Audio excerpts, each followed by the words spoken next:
Good evening, everyone. My name is Daniel, and this is my speech on the land value tax and its benefits. A change is needed, but how? In urban environments such as cities, there are three common problems: vacant lots, dilapidated buildings, and high rent.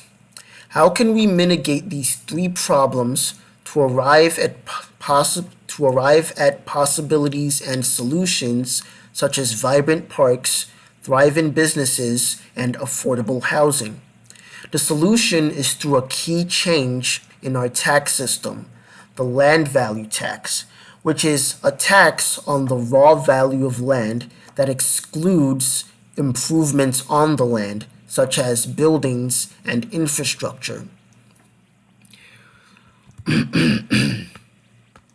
While you may be a homeowner worried about property taxes, or a business owner looking for a more conducive economic environment, or a community member looking for more public services and a more vibrant neighborhood, the land value tax directly impacts your life. This tax policy not only addresses these common concerns, but it also offers a fair and effective solution that is beneficial for everyone. First, I would like to talk about the need for the vital reformation that is the land value tax. Secondly, how it's better and fairer than other taxes. And finally, discuss its positive effects. I will begin by telling you about the need for the land value tax. Why does it matter? Imagine that there are two lots, Lot A and Lot B. Lot A is a vacant lot owned by an investor, and Lot B is a lot that houses a building upon it, a business owned by a business owner. Who has more tax burdens? The investor will have the tax burdens of capital gains tax and maybe the self-employment tax, whereas the business owner will have the tax burdens of capital gains tax, sales tax, payroll tax, and income tax. While the investor may be profitable before taxes, his tax burden will be the source of a lot of loss, a lot of economic loss on his business. This is unfair because, for one, the business owner has produced nothing, yet they are being taxed less than someone who is an active economic contributor. Not only that, but the investor is engaging in rent-seeking behavior. That is, he is profiting without producing anything. This is problematic because rent-seeking behavior on land leads to vacant lots, and vacant lots leads to a low supply of housing while there is high demand for housing. Now, when something has high demand but a low supply, it is natural for that thing to be high in market value. But we also need to ask ourselves, how is it possible for the investor to rent seek on land in a profitable manner? You see, land has its value because people want it. People want land so that they can do stuff on it. They want to live on the land, they want to build businesses on the land, or they might want to use the land for recreational activities. Now, because land is in a fixed supply, but its demand is always constant and rising, the value of land is always rising. This allows investors to speculate on the land in a consistent and profitable manner. You see, as communities engage in economic development, or as they do stuff with their land, the value of the land as a whole will rise.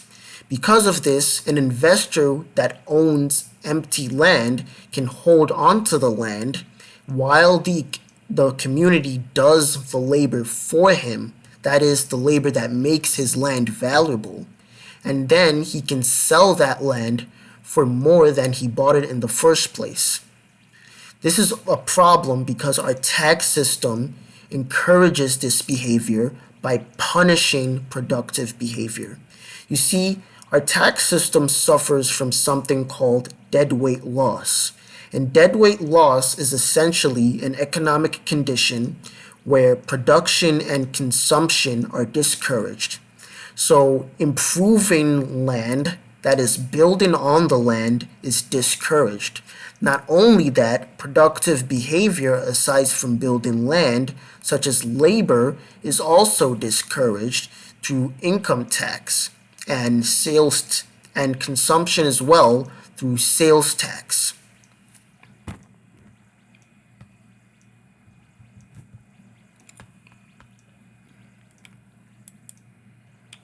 Why is the land value tax the solution? For one, the land value tax punishes rent seeking on land because it makes speculation on the land unprofitable. Because land speculation becomes unprofitable, development becomes encouraged and unpunished, as the land value tax only taxes the raw value of land. This means that improvements on the land will go untaxed.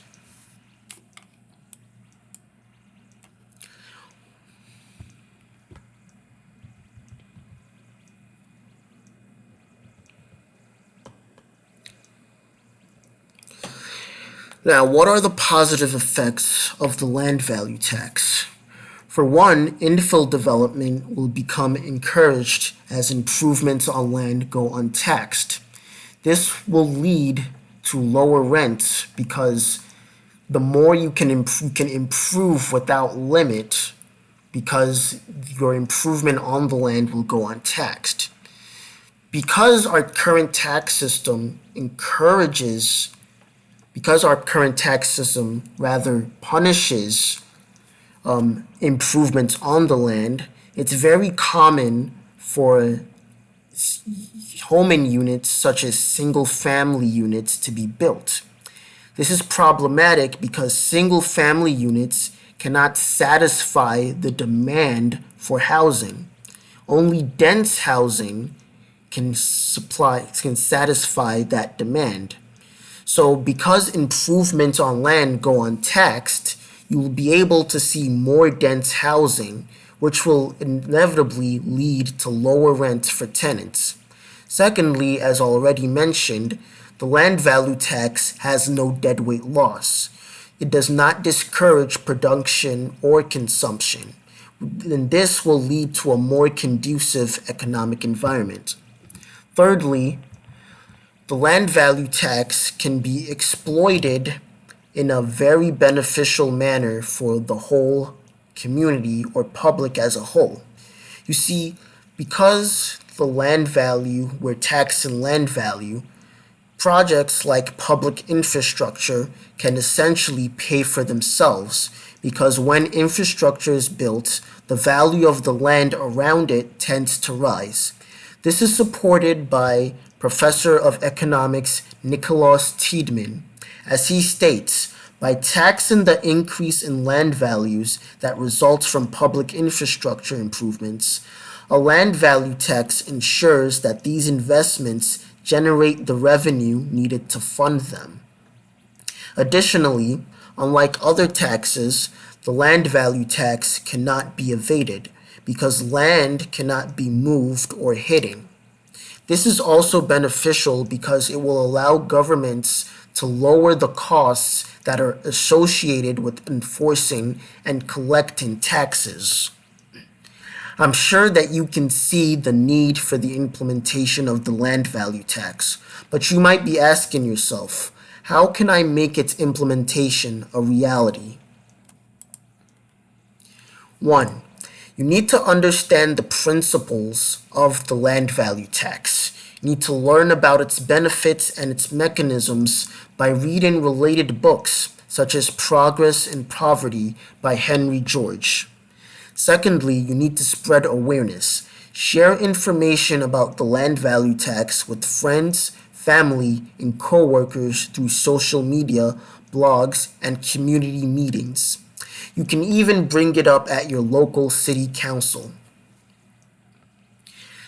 Lastly, you should research and vote for pro-LVT candidates in local, city, and state elections.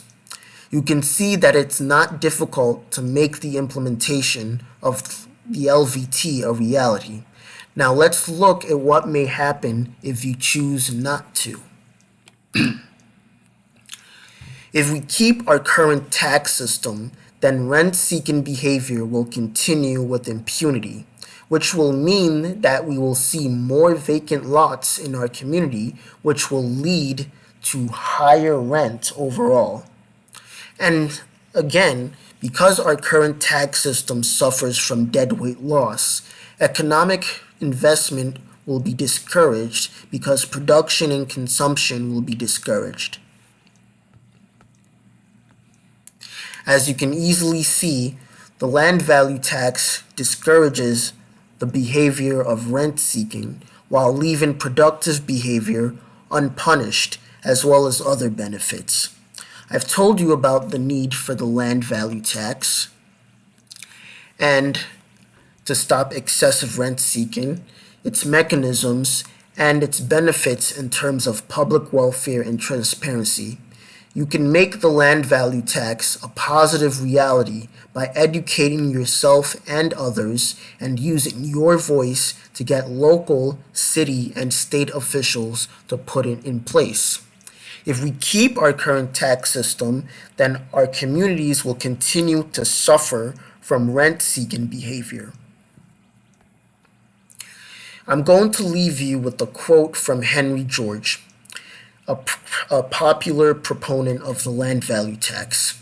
At the beginning of this marvelous era, it was natural to expect, and it was expected, that labor-saving inventions would lighten the toil and improve the condition of the laborer, that the enormous increase in the power of producing wealth would make real poverty a thing of the past.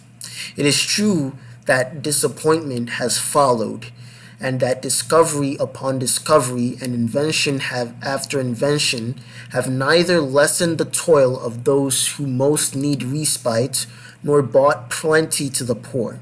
But there have been so many things to which it seemed this failure could be laid, that up to our time the new faith has hardly weakened. We have better appreciated the difficulties to be overcome, but not the less trusted that the tendency of the times was to overcome them. These are my works cited. Thank you for your time. That's all.